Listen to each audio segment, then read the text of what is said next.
വന്നേക്കുന്നത് എൻ്റെ വണ്ടിക്ക് ചെറിയൊരു കംപ്ലൈൻറ്റ് എന്ന് പറഞ്ഞാൽ എഞ്ചിൻ കംപ്ലൈൻ്റ് ആണെന്നാണ് തോന്നുന്നത്. അപ്പോൾ അതിനെക്കുറിച്ച് അറിയാൻ മേലാത്ത മച്ചന്മാരുണ്ടെങ്കിൽ അവർക്ക് പ്രയോജനപ്പെടുമെന്ന് കരുതിയാണ് ഞാൻ ഈ വീഡിയോ എടുക്കുന്നത്. അപ്പോൾ അതായിരിക്കുന്ന ഗ്ലാമറാണ് എൻ്റെ വണ്ടി. അപ്പോൾ അതിൻ്റെ പുക വരുന്നുണ്ടായിരുന്നു. അത് റണ്ണിങ്ങിൽ കാണില്ല. നമ്മൾ രാവിലെ സ്റ്റാർട്ട് ചെയ്യുമ്പോൾ മാത്രമേ പുകയുള്ളൂ. വൈറ്റ് സ്മോക്കാണ്. അപ്പം അതിൻ്റെ സിലിണ്ടർ കിറ്റ് മാറണം. സിലിണ്ടർ കിറ്റ് കംപ്ലൈൻ്റ് ആണ് വർക്ക്ഷോപ്പിൽ നിന്ന് പറഞ്ഞു. അപ്പോൾ അതിന് അറൗണ്ട് 6000 എബോവ് ആവുമെന്നാണ് പറഞ്ഞത്. അപ്പം ആ റേറ്റും കാര്യങ്ങളും ഒക്കെ കറക്റ്റാണോ?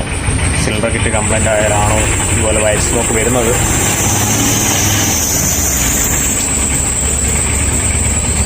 ഒരു വണ്ടി അതിലെ പാസ് ചെയ്ത് ഭയങ്കര സൗണ്ട്. അപ്പം വൈറ്റ് സ്മോക്ക് വരുന്നത് സിലിണ്ടർ കിറ്റ് കംപ്ലൈൻ്റ് ആയാലാണോ എന്നുള്ള കാര്യം മച്ചാന്മാരൊന്ന് കമൻറ്റ് ചെയ്യുക.